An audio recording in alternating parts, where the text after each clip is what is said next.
vamos a comenzar el gobierno y la administración general del Estado. Es un tema del que podemos entresacar un montón de preguntas súper importantes de cara a conseguir ser funcionarios públicos. Además, este tema es un tema común, es de las materias comunes de casi todas las oposiciones. El tema que vamos a dar hoy lo vamos a dividir en dos bloques perfectamente diferenciados, porque mi objetivo de hoy es que aprendáis perfectamente la estructura organizativa del gobierno. El título cuarto de la Constitución española lleva por rúbrica, como todos ya sabéis, el del gobierno y de la administración, ¿vale? Entonces, yo he pensado que voy a dividir la clase. Por un lado, vamos a estudiar de los artículos 97 a 107 de la Constitución española que nos hablan del gobierno, y por el otro vamos a hablar de la estructura organizativa de la Administración General del Estado, es decir, cómo se estructura por dentro, cómo es por dentro la administración. A mí me gusta siempre daros las clases desde el desconocimiento absoluto. Es decir, a mí lo que me gusta es dar primero de gobierno. Para todas aquellas personas que ya sabéis algo del gobierno, os sirva para afianzar vuestros conocimientos. Y los que no tenéis ni puñetera idea, más de lo que veis en la televisión, que está todo el día lo que llaman el gobierno, pues que lo aprendáis conmigo. Que el gobierno, porque es que hay muchos que diréis el gobierno, pero ¿qué es el gobierno? Más allá del presidente, que es lo único que sabemos más o menos, ¿no? Así, el gobierno lo compone el presidente y unos cuantos señores que hay ahí todo el día en la tele dándonos noticias. Bueno, pues hoy desde la base cero de no tener ni puñetera idea es lo que vamos a aprender. Entonces, en vez de estudiar primero la parte del gobierno y luego la Administración General del Estado, que sería lo suyo por el orden que lleva la Constitución española, lo voy a invertir por una razón, porque es mucho más complejo el organigrama estructural de un ministerio por dentro y de cómo se organiza la Administración General del Estado, y me interesa teneros con todos vuestros sentidos y vuestras facultades alertas. Me interesa muchísimo invertir el orden de la clase para que, ahora que estáis frescos y receptivos, sigáis conmigo un esquema que os voy a hacer. Como decía en las pruebas de sonido, para los que no estabais, a mí no me gusta daros el esquema antes de la clase. ¿Por qué?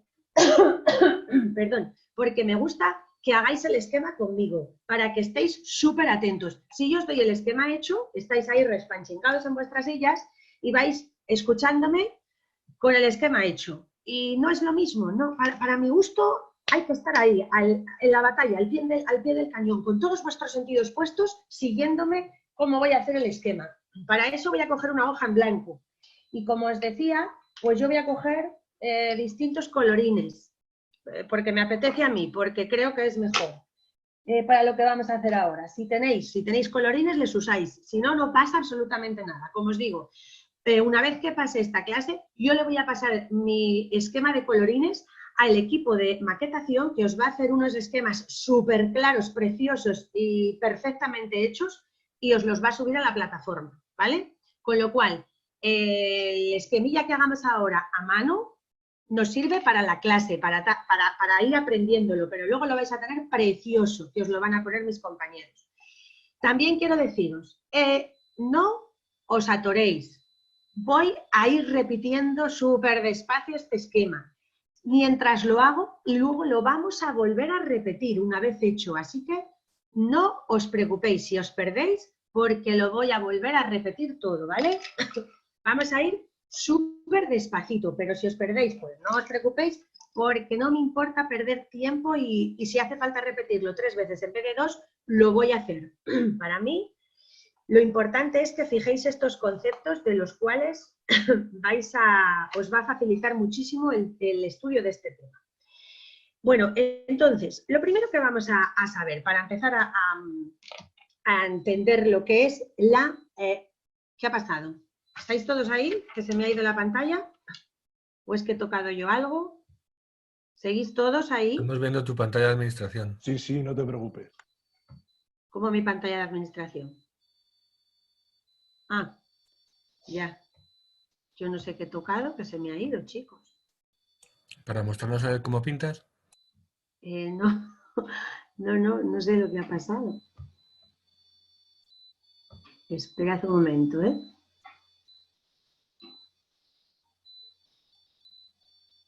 Ahora, ya está, perfecto. Vale, bueno, seguís todos en donde estamos bien, ¿verdad? ¿Me veis? Vale. Lo primero que vamos a recordar, los tres poderes, ¿vale? De Montesquieu, nos acordamos del poder legislativo, del poder ejecutivo y del poder judicial. Lo primerito de todo, ¿por qué me interesa esto? Porque tenemos que saber quién es quién. El poder legislativo, que lo vimos en la clase anterior, está compuesto por el Congreso y el Senado y se dedica a hacer y elaborar las leyes. Por otro lado tenemos el Poder Ejecutivo, que lo componen el Gobierno y la Administración, que es esta nuestra clase de hoy, que se dedica a ejecutar las leyes. Y por otro lado el Poder Judicial, compuesto por jueces y magistrados, que se encargan de juzgar y hacer ejecutar lo juzgado. Pues muy bien.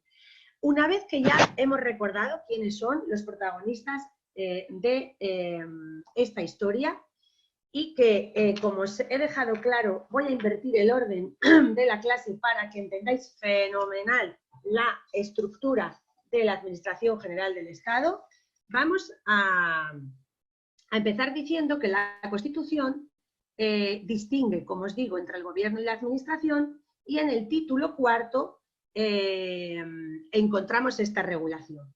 La ley que desarrolla el Gobierno es la ley de gobierno, es la ley 50/97.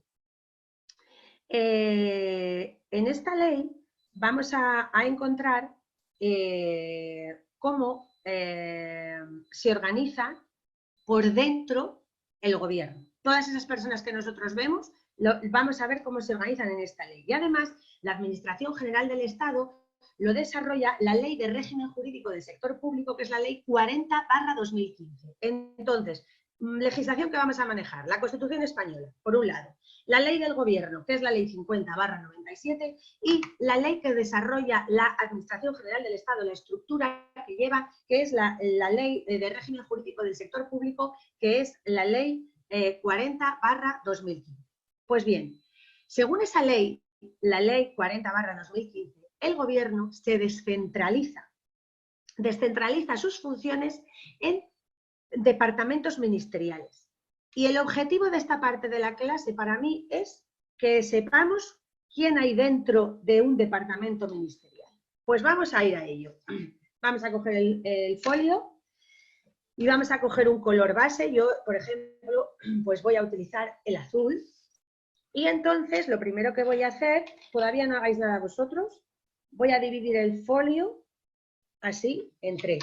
De tal manera que, como veis, he hecho una parte mucho más grande en este lado, luego otra más pequeñita y otra más pequeña, ¿vale? Esto es lo primero que voy a hacer. Vale, una vez que he dividido mi folio en 3, voy a ver quién está en un ministerio, qué personas aparecen en el ministerio. Y entonces pongo el ministro y el ministerio. El secretario de Estado, la Secretaría de Estado. Esperad que ahora os lo enseño, para que lo vayáis haciendo igual que yo. En la parte grande del folio he puesto primero el ministro / ministerio y el secretario de Estado / Secretaría de Estado. Estos son los órganos que la Ley 40/2015, la Ley de Régimen Jurídico del Sector Público, entiende que son los órganos superiores, el ministro y el secretario de Estado. A continuación, por debajo de ellos, vamos a estudiar los órganos directivos. Y los órganos directivos les vamos a estudiar así. Tenemos al subsecretario. Y el subsecretario, mirad cómo le pongo primero. Pongo al subsecretario. Y el subsecretario tiene el mismo rango que el secretario general. Inmediatamente por debajo del subsecretario tenemos el secretario general, que tiene el mismo rango que el director general. Miradle, ¿los veis así? ¿Bien? Sí, la clase se va a quedar grabada. ¿vale? Lo vais viendo, ¿verdad? Bueno, pues solamente con este esquema, bueno, y debajo del director general, con otro rango tenemos al subdirector general. Veis que así tenemos a los dos órganos de arriba, que son el ministro y el secretario de Estado, que son los órganos superiores, y debajo tenemos otros 5 órganos. ¿Les veis? Esos 5 órganos son los que la ley denomina órganos directivos.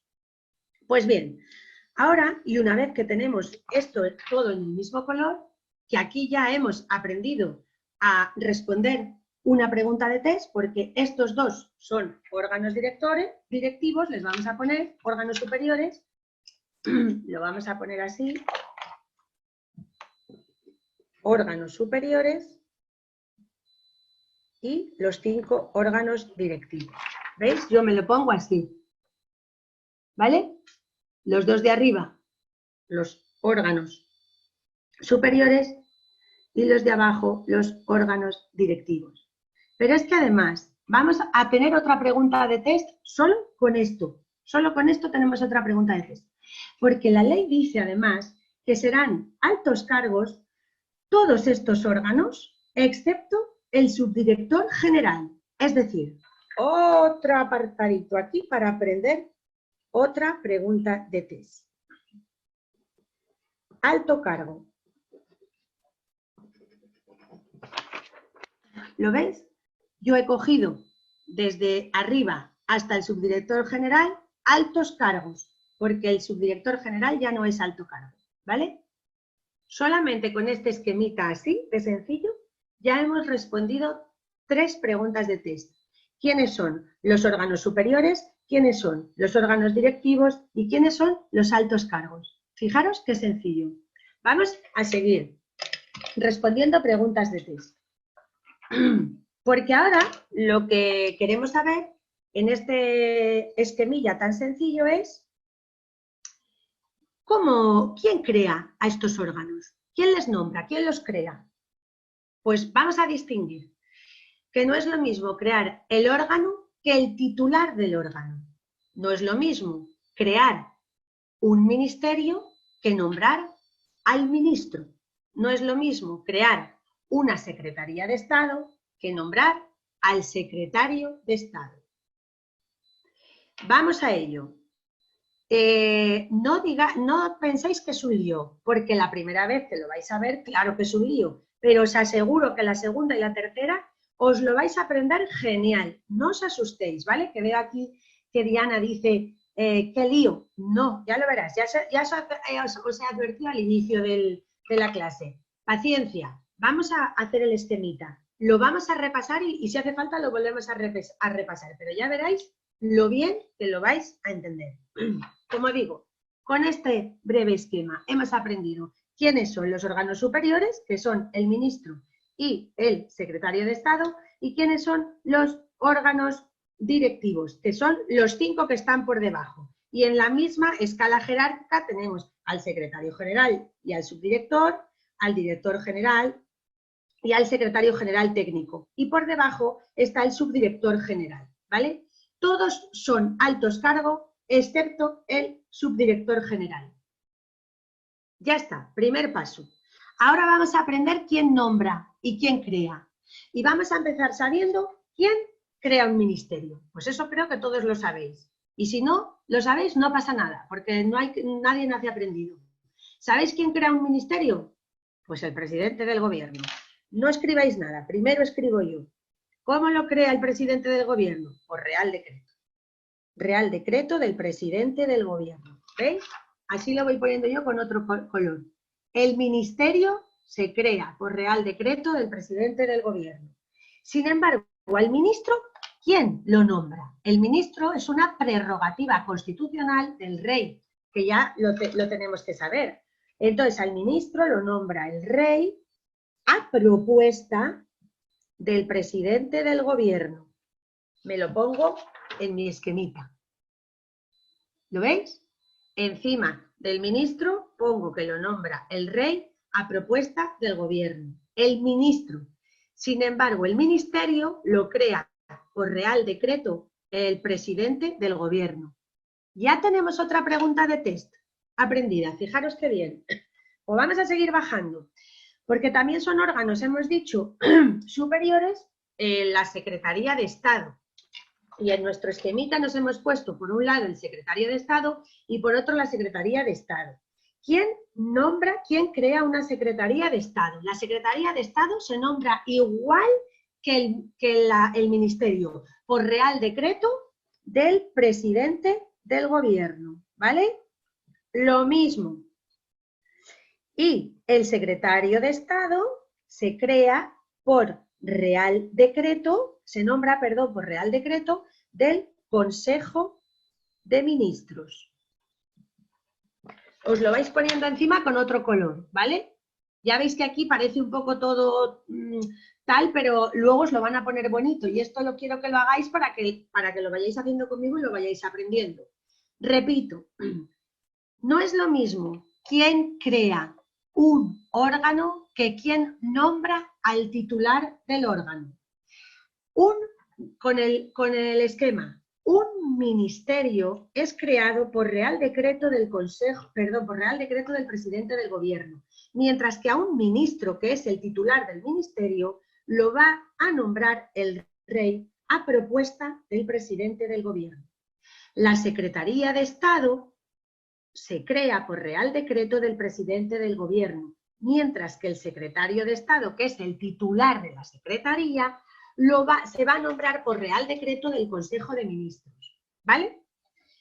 Y ahora, lo más interesante de todo esto es saber a propuesta de quién, porque resulta que los 5 órganos que tenemos debajo, los 5 titulares de estos órganos, o sea, el secretario general, el subdirector, el director general y el secretario general técnico, todos esos titulares van a ser también creados como el secretario de Estado, es decir, por Real Decreto del Consejo de Ministros. Pero lo interesante es saber a iniciativa de quién, y para eso voy a coger otro bolígrafo, porque resulta que el secretario de Estado se crea por Real Decreto del Consejo de Ministros a propuesta de 2. Por un lado, del presidente del gobierno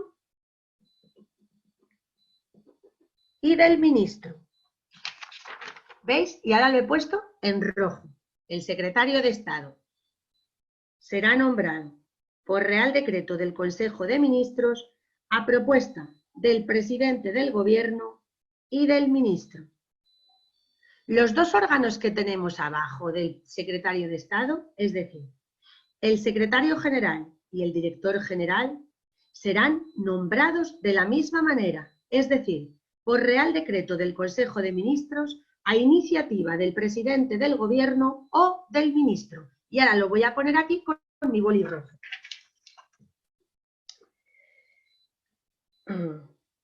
Presidente del gobierno, ministro. Presidente del gobierno, ministro. ¿Veis? Y ahora la diferencia está en los 2 órganos que tenemos a este lado de nuestro esquema, que es el subsecretario y el secretario general técnico. Estos 2 son nombrados por Real Decreto del Consejo de Ministros, pero solo a iniciativa del ministro. Aquí nos cargamos la iniciativa del presidente del gobierno y para estos 2 solamente dejamos la iniciativa y así lo ponemos en nuestra esquema, en nuestro esquema, solo a iniciativa del ministro. ¿Veis cómo va quedando y cómo se va rellenando? No os preocupéis, que lo vamos a ir viendo un poquito, no os preocupéis. Que esto lo vais a ver mucho más claro en el repaso. Estad tranquilos, tened paciencia. Trabajándolo es como mejor se aprende, ¿vale? Tened un poco de paciencia, que ya veréis que bien os lo vais a aprender, os lo prometo. Vale, y ahora viene, sí, efectivamente, el subsecretario secretario y el secretario general técnico son nombrados por Real Decreto del Consejo de Ministros solo a iniciativa del ministro, pero lo voy a volver a repetir. Ahora viene cómo se nombra el subdirector general, que le tenemos aquí abajo, ¿vale? Y dice la ley que el subdirector general lo nombrará el titular del órgano de quien dependa. Este señor le nombrará el titular del órgano de quien dependa. Y según veis el organigrama, todos vais a pensar que el subdirector general depende del director general. Sin embargo, ya la ley nos advierte que no, que el subdirector general depende de un órgano con rango superior al de director general. Con lo cual, si depende de órgano superior, de rango superior al director general, ya nos vamos a fijar en el secretario general y en el subdirector, ¿vale? Al final, si os cae esto en pregunta de test, la respuesta es del órgano de quien dependa, porque no sabemos a ciencia cierta si ese subdirector general va a depender de un secretario general o de un subdirector o incluso del ministro o del secretario de Estado. Lo que os tiene que quedar claro en cuanto al nombramiento del subdirector general es que lo nombra el titular del órgano de quien dependa, pero no depende del director general, que es el que está inmediatamente en orden jerárquico por delante de él, sino que ellos, los subdirectores generales, dependen siempre de un órgano que tenga superior rango jerárquico al de director general. Es decir, en nuestro esquema vemos que sería secretario general para arriba. ¿De acuerdo? Muy bien. Entonces, vamos a continuar con los nombramientos. De verdad que no es tan difícil como parece. Hacedme caso, ir poquito a poco, que ya veréis cómo ahora en el repaso lo vais a ver mucho más claro. Vale, pues una vez que ya hemos aprendido esto, ahora lo que nos queda es saber, y ponemos en rojo que al subdirector general lo nombra el titular del órgano de quien dependa. ¿Vale? Yo voy completando mi esquemita, ¿vale? Y he puesto ahí abajo titular del órgano de quien dependa. Vale, ahora solamente nos quedaría ya saber quién crea los 5 órganos directivos. Los 5 órganos directivos que ya sabemos que son la Secretaría General, la Subdirección, la Dirección General y la Secretaría General Técnica. ¿Quién crea esos 5 órganos? Pues gracias a Dios, la ley no nos va a complicar más porque se crean todos igual. ¿Cómo se crean? Por Real Decreto del Consejo de Ministros, Real Decreto del Consejo de Ministros, a propuesta del Ministro de Hacienda y a iniciativa del ministro correspondiente, ¿vale? Si nos preguntan quién crea, es que mirad, con el esquema es muy fácil una vez que lo manejéis ya y os familiaricéis con él. Si nos preguntan quién crea la subdirección general, que es el órgano, sabemos que será por Real Decreto del Consejo de Ministros a propuesta del Ministerio de Hacienda y a iniciativa del ministro correspondiente. Pero si nos preguntan quién crea al subdirector general, ya sabemos que será el titular del órgano del que dependa. La clave para que acertéis estas preguntas es el enunciado y que no es lo mismo el órgano que el titular, que no es lo mismo el ministerio que el ministro, el secretario de Estado que la Secretaría de Estado, ¿vale? Y así sucesivamente. Ahora lo vamos a repetir, estaros tranquilos. Hasta aquí, toda la parte grande de mi folio, esto es la administración central, ¿vale? Y lo voy a poner aquí, administración central. Toda esta parte grande de mi folio es la administración central. Todos estos órganos están sitios en la Villa de Madrid, que es la capital de España, tal y como reza la Constitución española, ¿vale? Pero en contraprestación a esa descentralización de la que os he hablado al principio, que maneja la Ley 40/2015, en contraprestación a esa descentralización funcional, la Administración General del Estado va a optar por mandar representantes de esta Administración del Estado central a todos los territorios. Y así, y de esta manera, nacerá la Administración General del Estado, que antes se llamaba periférica o territorial. En esta Administración del Estado territorial hablamos de desconcentración. la desconcentración funcional y territorial que se va a materializar a través de representantes en las comunidades autónomas, en las provincias y en las islas. Así que vamos a colocar en nuestro esquema a todos estos nuevos personajes que vienen de una desconcentración funcional, ¿vale? Son representantes de los órganos que acabamos de ver de la Administración Central en las comunidades autónomas, en las provincias y en las islas. Y les vamos a colocar en nuestro esquema de la siguiente manera.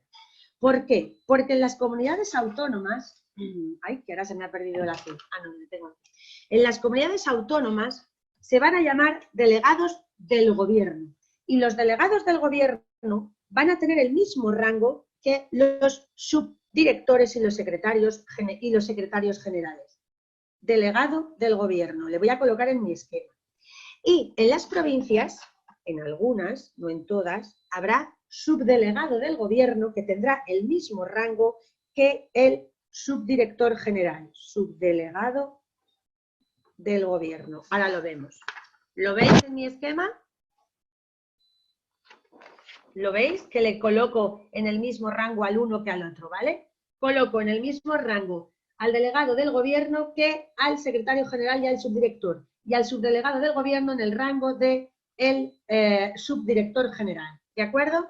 Bien.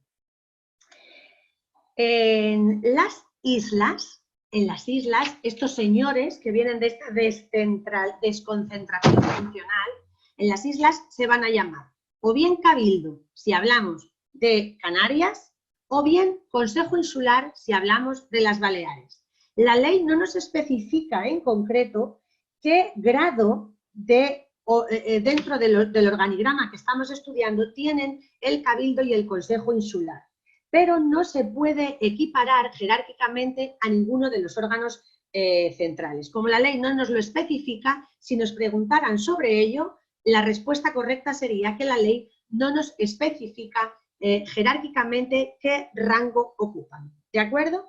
Entonces, al Cabildo y al Consejo Insular les vamos a poner también en nuestro esquemita, ya como por debajo, pero sin que tengamos claro que se equipara a ninguno de los órganos que hemos visto en la Administración Central. ¿Vale? Ahora vamos a ver también, para seguir acertando preguntas de test, quién va a nombrar a estos señores que acabamos de ver, de las comunidades autónomas y de las provincias, ¿vale?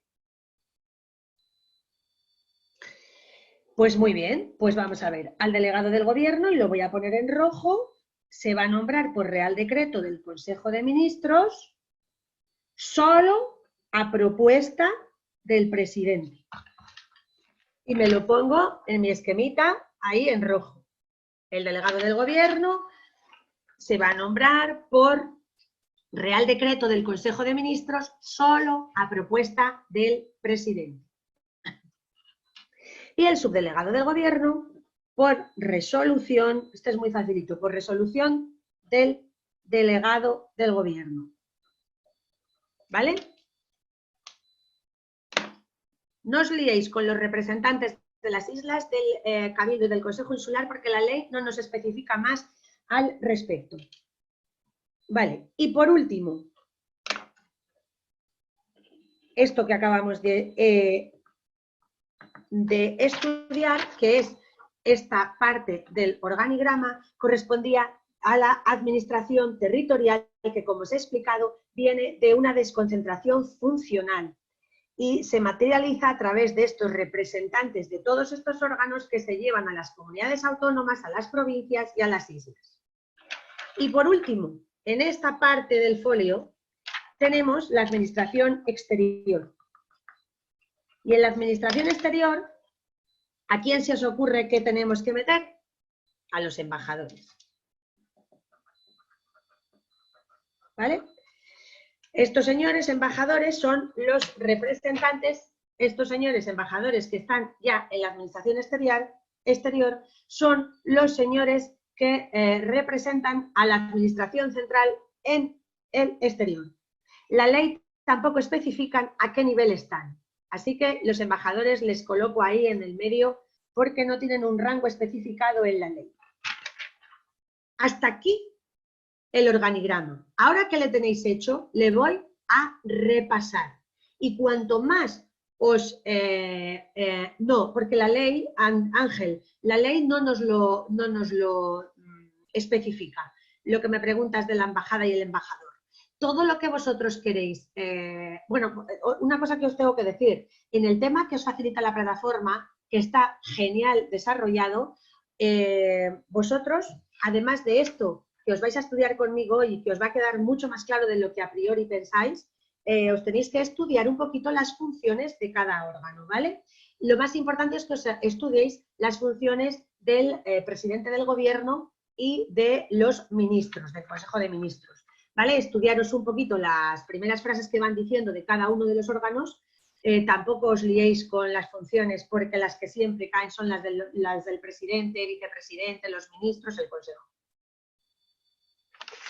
Lo importante de este apartado de esta clase es que tengáis muy claro cuáles son los órganos superiores, cuáles son los directivos, cuáles son altos cargos y cómo se nombra o se crea, por un lado, al órgano y a otro al titular. Y esto ahora lo voy a repasar, luego os lo vais a repasar con el esquema bonito que os pasarán los maquetadores, una vez que ya habéis trabajado en él, y créeme que lo vais a aprender fenomenal. Entonces vamos a repasar este esquema, si os parece, ¿vale?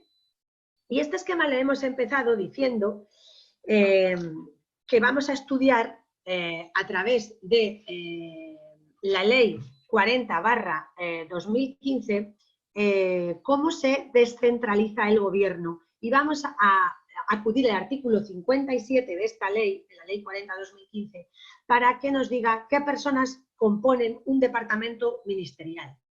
Y es que además, como tenemos una capacidad deslumbrante nosotros, no solamente con un folio nos vamos a estudiar la administración central, sino que también nos vamos a estudiar las preguntas que nos van a caer de la territorial y vamos a conocer qué personas, cómo se llaman los señores que están en el exterior representando a la administración central. Vamos a coger el esquema que acabamos de hacer y ahora, tranquilos todos, que acabáis de estar ejercitándolo, lo vamos a repasar. A la cabeza de un departamento ministerial está el ministro. Ministro y el ministerio. Yo os lo pongo al lado para facilitaros esta doble tarea de memorización que tenéis que saber de quién crea el órgano y quién crea al titular, ¿vale? A la cabeza está el ministro, que dirige el ministerio. Debajo, el secretario de Estado. El órgano del secretario de Estado del que es titular es la Secretaría de Estado. Esos dos son los que la ley llama órganos superiores. A continuación, y ocupando tres niveles jerárquicos diferentes, tenemos en la misma línea jerárquica, en el mismo orden jerárquico, al secretario general y al subdirector.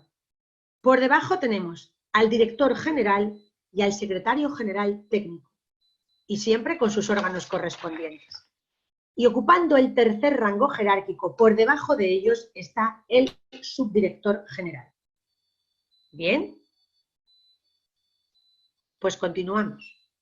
Para saber quién nombra, quién crea el órgano y quién nombra el titular del órgano.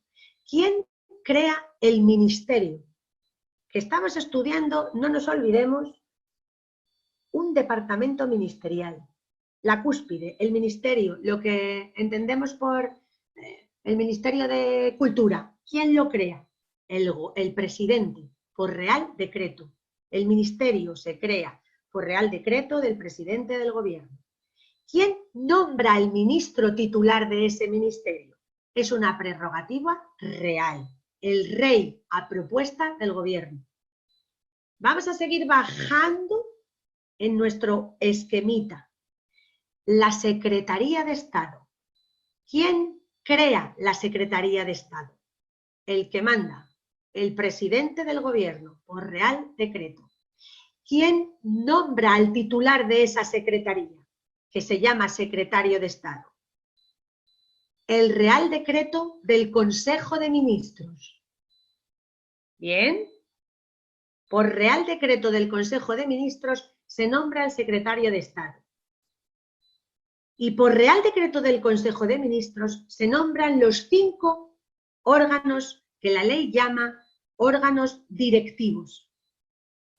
Ahora vamos a saber las diferencias del nombramiento entre los 5 órganos directivos y la Secretaría de Estado, porque es lo que nos van a preguntar en el test. ¿A iniciativa de quién?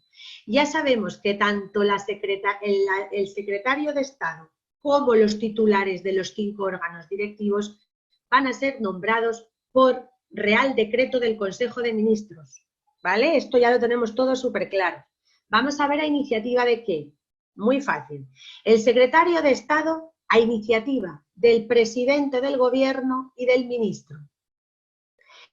Los dos que están a la parte izquierda de nuestro esquema, es decir, el secretario general y el director general, igual que el secretario de Estado, por Real Decreto del Consejo de Ministros a iniciativa del presidente del Gobierno y del ministro correspondiente. Y los dos que están a la otra parte de nuestro esquema, es decir, el subsecretario y el secretario general técnico, se nombran por Real Decreto del Consejo de Ministros solo a iniciativa del ministro. Ya está. Todo ese lío que veíais al principio, ¡ay, qué lío, necesito un PowerPoint! Que no.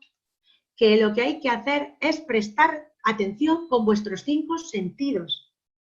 Por favor, que hay funcionarios cuando no existían los PowerPoints y cuando no existían nada. Que os vamos a poner PowerPoints, os vamos a poner maquetados los esquemas, todo lo vais a tener, porque evidentemente somos una plataforma online adecuada a todos los sistemas de este siglo. Pero lo que tenéis que tener en cuenta es que el movimiento se demuestra andando y si os trabajáis todo, lo vais a aprender muchísimo mejor. Y el movimiento se demuestra andando porque el esquema que a priori estabais todos liadísimos ya os parece mucho más asequible, ¿a que sí? Seguimos, porque nos falta saber quién nombra el subdirector general.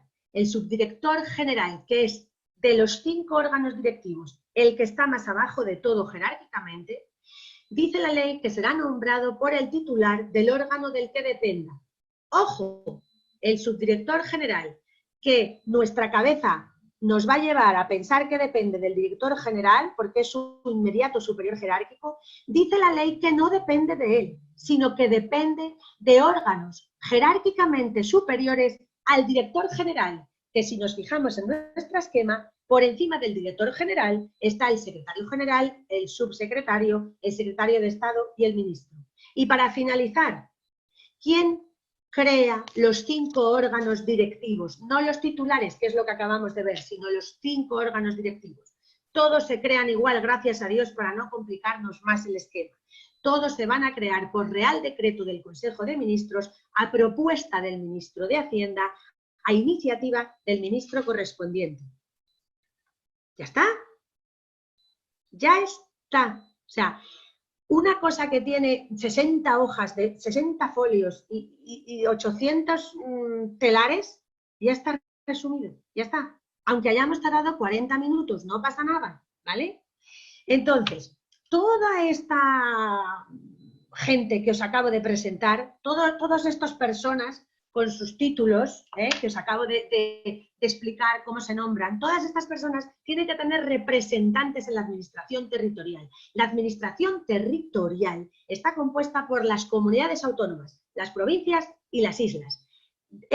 ¿Cómo se llaman estos señores en la comunidad autónoma? Se llama el delegado del gobierno y tiene el mismo rango que el secretario general o el subdirector. ¿Cómo se llama el esquema para que hagamos una captura? Yo os le pongo si quieres, Javier, pero os prometo que el equipo de maquetación en 24 horas os prepara un esquema mucho más bonito que el mío, porque ya sabéis que yo soy una friki del derecho, pero Dios no me llamó por los derroteros de hacer estas cosas. A ver, os lo pongo, pero ya sabéis que es que yo lo hago un poco guarri. A ver, ¿cómo? ¿Vale? pero lo que os digo, que os lo van a poner mucho más bonito. Que tenemos unos equipos que nos compatibilizamos unos con otros para llevaros, para que vosotros lo tengáis todo súper claro y súper perfecto. No me acuerdo qué estaba diciendo. La administración territorial. Que esos señores que os acabo de presentar, cómo se nombran, cómo se crean y sus órganos a los que ellos representan, les vamos a desconcentrar en los territorios. En las comunidades autónomas se van a llamar delegados del gobierno, con el mismo rango que el secretario general y el subdirector. En las provincias se van a llamar subdelegados del gobierno, con el mismo rango que el subdirector general. Y en las islas, dependiendo de si estamos en las Baleares o en las Canarias, si estamos en las Canarias se van a llamar cabildo, ¿vale? Y en las Baleares, consejo insular. ¿Cómo nos distinguimos el cabildo del consejo? Canarias, cabildo, K-C-A-C-A, Canarias, cabildo. Canarias, cabildo, ya no se nos va a olvidar. Consejo insular, Baleares, el otro, ya está. ¿A qué no se os va a olvidar nunca? Seguro, a mí nunca se me olvida. Canarias, cabildo, Baleares, consejo. Bien, y al final, en la administración exterior, lo que es por el mundo, pues estos señores tienen se llaman embajadores. Fin del esquema. Y además, os lo digo de verdad, repasároslo, mirad esta clase cuantas veces sea, pero estoy convencida de que lo que a priori os parecía horroroso, ya no lo es tanto. ¿A que no? Vamos a ver.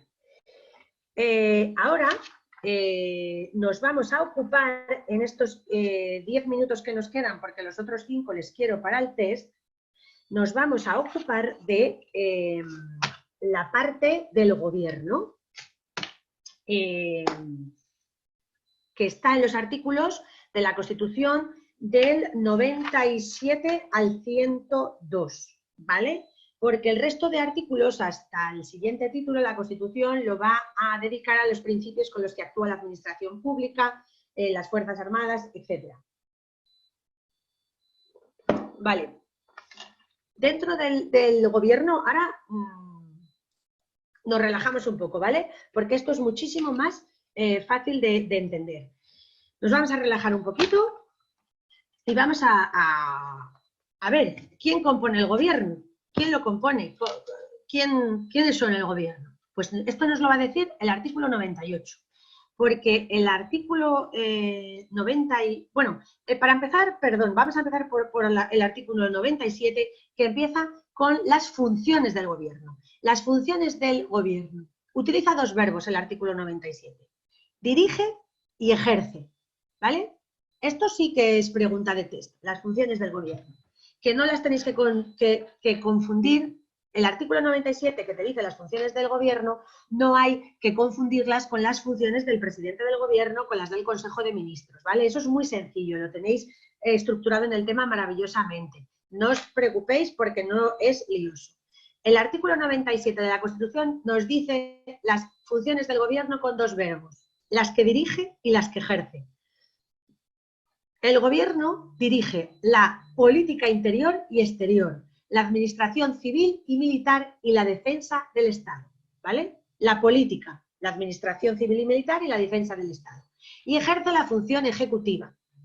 ¿Esto qué quiere decir? Pues que tiene que buscar la forma para hacer que se cumplan las leyes. Ejerce la potestad reglamentaria. ¿Qué quiere decir que ejerce la potestad reglamentaria? Pues ya lo hemos visto en el tema anterior, porque el gobierno tiene el poder de dictar reglamentos que son normas inferiores a la ley y que se dictan muchas veces para poder aplicar las leyes porque falta una pequeña concreción. Y nunca un reglamento puede ser contrario a una ley, ¿vale? Entonces, ahora sí, vamos al artículo 98 que nos va a decir, otra vez, ¿se ha vuelto esto loco?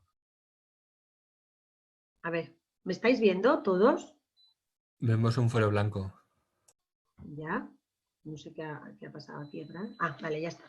Vale, entonces, bueno, Andrés, muy bien, porque es que me contestas enseguida cuando yo me pierdo. Ángel, quiero decir. El artículo 98 nos dice ya por fin quién es el gobierno. El gobierno, ¿quién compone el gobierno? Esto es una pregunta que se repite mucho en los test.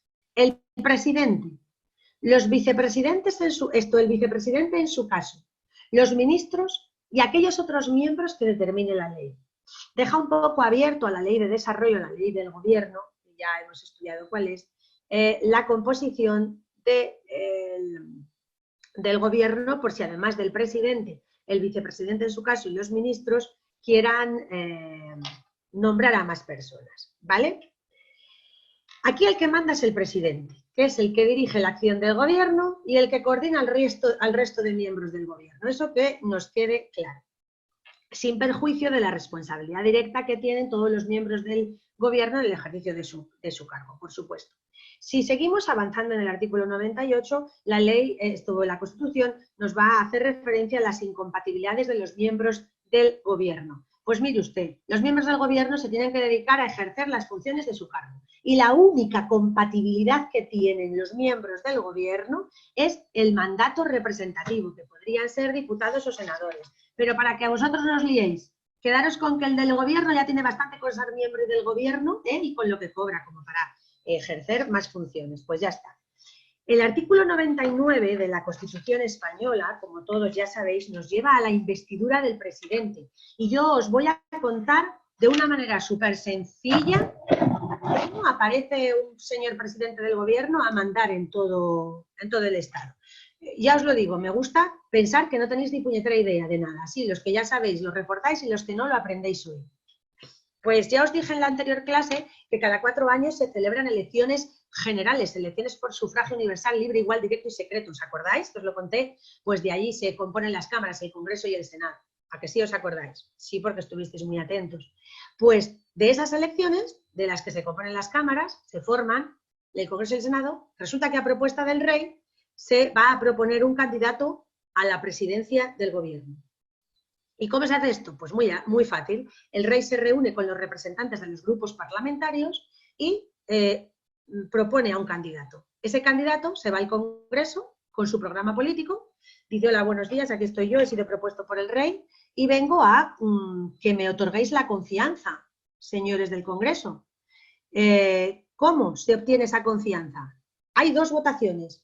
Una primera, que es necesario otorgar la confianza por mayoría absoluta, es decir, la mitad más 1 de los diputados. Y si no se obtiene por esa primera votación por mayoría absoluta, vamos a la segunda votación que requiere, que tiene que ser 48 horas después, por cierto, de la primera, de celebrada la primera, y para obtener la confianza se requeriría mayoría simple. ¿Qué ocurre? Me vais a preguntar inmediatamente si se rechaza esa confianza. Pues nada, pues que el rey se vuelve otra vez a reunir con los representantes de los grupos parlamentarios y les dice: señores, este señor no ha gustado, vamos a proponer otro. Y el rey vuelve a proponer otro y se repite otra vez, vuelta a empezar el mecanismo que os acabo de explicar. Si no hubiere consenso. Y de esta manera no podemos elegir a un presidente transcurridos 2 meses desde la primera votación, aquella que requiere mayoría absoluta y que os acabo de explicar. El rey disuelve las cámaras y otra vez elecciones generales. Fin de la iniciativa y fin del artículo 99. El artículo 100 lo que va a hacer es determinar que los miembros del gobierno son, una vez que hemos aprendido a nombrar al presidente del gobierno, el artículo 100 lo que nos dice, nos viene a determinar es quién nombra y quién separa al resto de los miembros del gobierno. El resto de los miembros del gobierno van a ser nombrados y separados por el rey a propuesta del presidente del gobierno. Nombrados y separados por el rey quiere decir, bueno, pues que son nombrados, y separados quiere decir, bueno, pues lo que viene siendo un despido, que en los altos cargos del gobierno se dice así como en los funcionarios de carrera. Cuando seáis todos funcionarios, que lo vais a ser muy pronto si seguís así, vamos, si cometéis, yo que sé lo que habría que cometer, seríais separados, bueno, sí lo sé porque de hecho lo vamos a estudiar, seréis separados del ejercicio de vuestro cargo. ¿Qué quiere decir? Despedir. a esa persona, ¿vale? ¿Cómo cesa el gobierno? Viene en el artículo 101 de la Constitución española. Y el gobierno cesa, 1, tras la celebración de elecciones generales. 2, tras la pérdida de la confianza parlamentaria a través de la moción de censura o la cuestión de confianza. Y 3, por dimisión o fallecimiento. Me gustaría recordaros, porque es pregunta de test, lo que es los requisitos que reúnen la moción de censura y la cuestión de confianza. Y así lo voy a hacer. La moción de censura y la cuestión de confianza vienen recogidas en la Constitución española en los artículos 112 y 113. En el artículo, lo primero que tenemos que hacer, distinguir cuál es la moción de censura y cuál es la cuestión de confianza, porque normalmente nos liamos con ellas. La moción de censura es la que plantea la oposición y la cuestión de confianza la presenta el propio gobierno, ¿vale? Para que os acordéis, la moción de censura llega a el de fuera y le dice, fuera de aquí. Y la de confianza, ay, no estoy muy seguro de si confiáis en mí. Voy a ver si votándolo y ratificando mi programa me decís si seguís confiando en mí, para que os acordéis. Vale, requisitos para la moción de censura. Preguntas de test. La moción de censura, que como os digo, la plantea la oposición, debe de ser planteada por un mínimo de 1/10 de los diputados. Muy importante. Esta moción de censura es, según dicen las leyes políticas, constructiva y continuista, porque siempre debe de llevar aparejada un candidato a la presidencia del gobierno. Y si prospera, no hay elecciones. Directamente entendemos investido al presidente que se ha incluido en la moción. Hay 5 días para votar la moción de censura. 5 días desde su presentación. Y dentro de los 2 primeros días, de esos 5, se pueden proponer mociones alternativas. Algo así. Pues para ver qué tal iban y esto y tal. Bueno, pues eso. ¿Podéis apagar el micrófono? ¿Alguien que está hablando, por favor? No sé quién es la que está hablando. Cuando empezaba a decir esto no estaba y luego se lo ha repetido ahora al final. Y que luego que Rodri había... Vale, que la directora debió de coger ayer y llamar a todas las familias. A ver, voy a cerrar los micros, efectivamente. Y entonces que una de las cosas que le dijo la madre de Rodri... Ay, la madre de Rodri, vamos a ver. Vale, ya está. La madre de Rodri. Vale, seguimos, chicos. Disculpad, estas cosas pasan en los directos. La moción de censura. ¿Tenéis claros las preguntas que os van a hacer? La moción de censura es la que viene de fuera, la plantea la oposición con un mínimo de 1/10 de parte de los diputados, ¿vale? Se vota a los... para votar dentro de los... se vota dentro de los 5 días siguientes y en las 2 primeras se pueden plantear mociones alternativas. La cuestión de confianza la plantea el propio gobierno y tiene tasadas los motivos por los que la plantea, ¿vale? Lo plantea o sobre su propio programa o sobre una declaración de política general.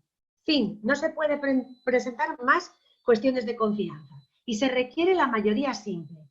La diferencia fundamental entre la moción de censura y la cuestión de confianza, además de que la moción de censura viene de fuera y la de confianza la propone el propio gobierno, es que la moción de censura requiere mayoría absoluta y la moción de confianza mayoría simple.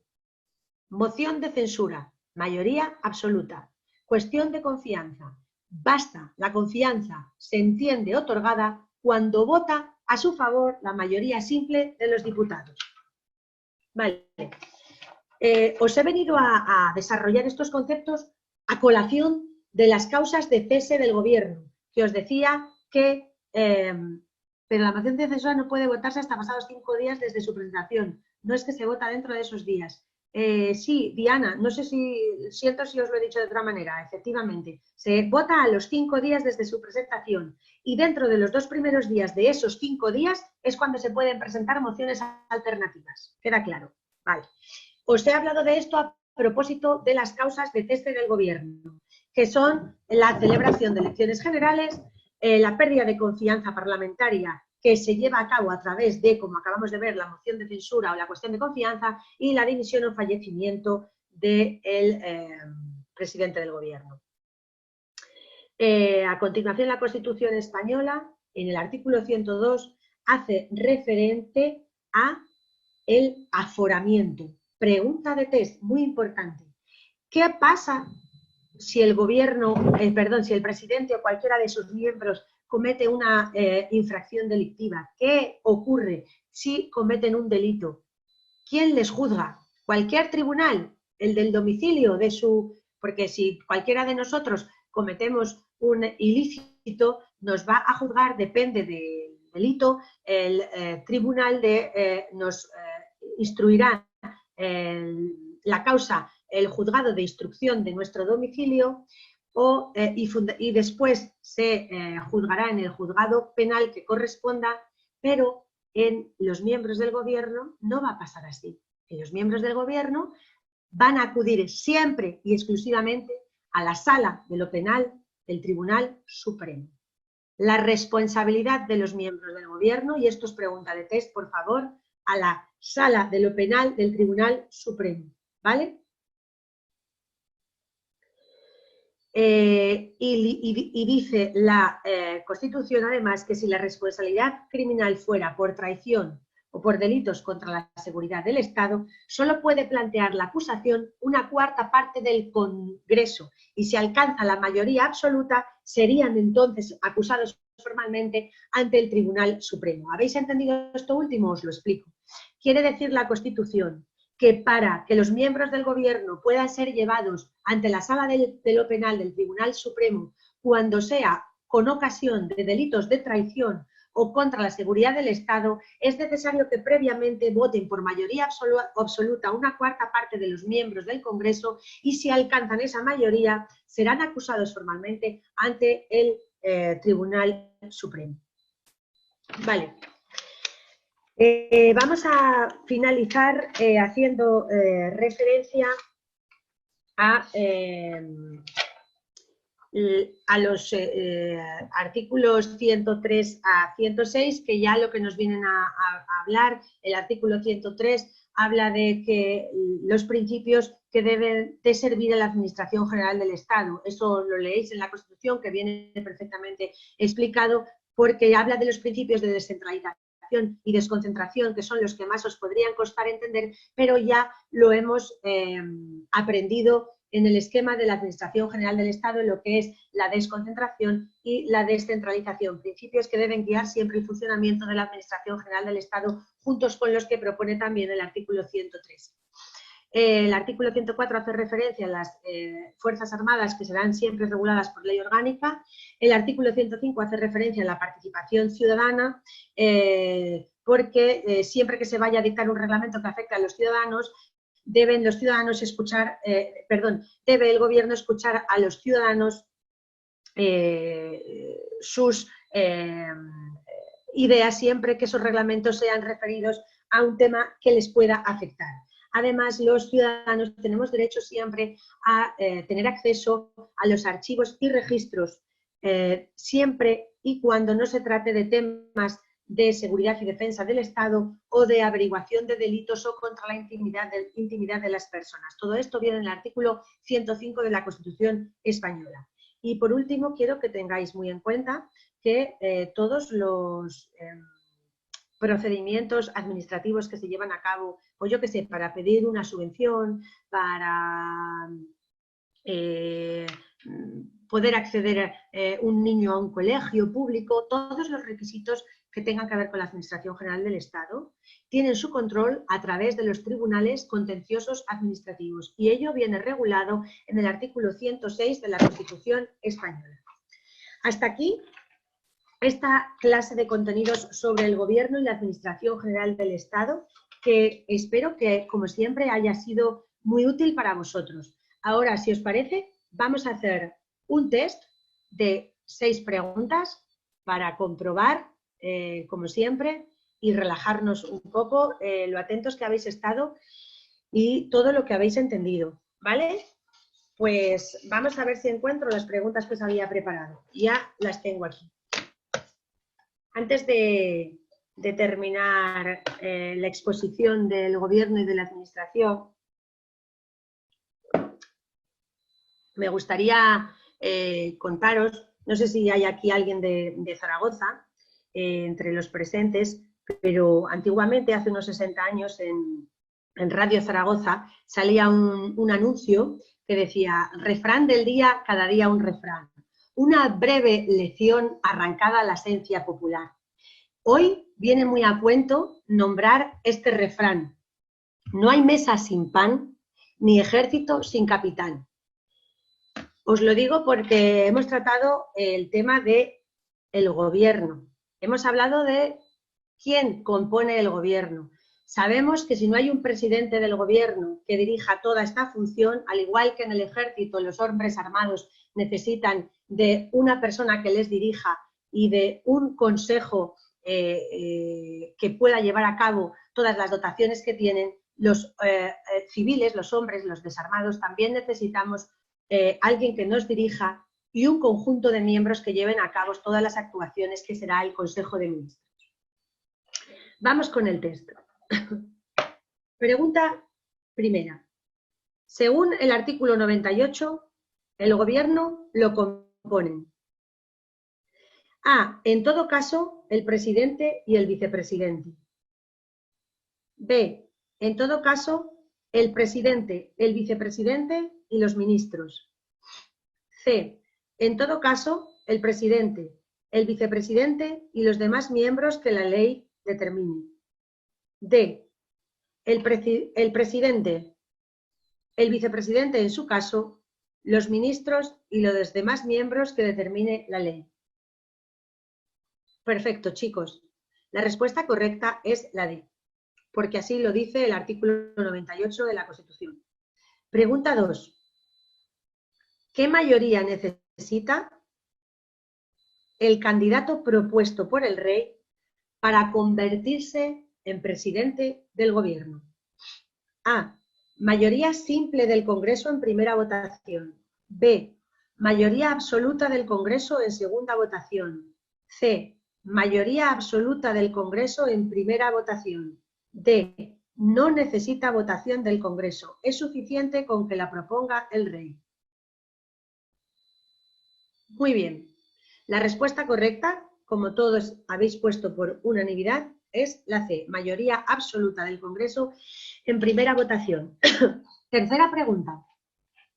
Si un miembro del gobierno comete un delito, bueno, es que esta la vais a acertar todos, podrá ser juzgado: A, en la Audiencia Nacional; B, en el juzgado de lo penal correspondiente a su domicilio; C, en la sala de lo penal del Tribunal Supremo; D, en la sala de lo civil del Tribunal Supremo. Bueno, es que si llegáis a poner alguno la D, vamos, no sé qué os hago. La pregunta 4. Sobre la moción de censura. A, es planteada por la oposición sin necesidad de incluir un candidato a la presidencia. B, puede ser votada a los 2 días de su presentación. C, en los 2 primeros días desde su presentación no podrán presentarse mociones alternativas. Y D, deberá ser propuesta por al menos 1/10 parte de los diputados. Perfecto. La respuesta correcta, como todos sabéis y estáis poniendo, es la D. Pregunta número 5. El artículo 57 de la Ley de Régimen Jurídico del Sector Público considera órgano superior a la Subdirección General; B, a la Secretaría de Estado; C, a la Secretaría General Técnica; D,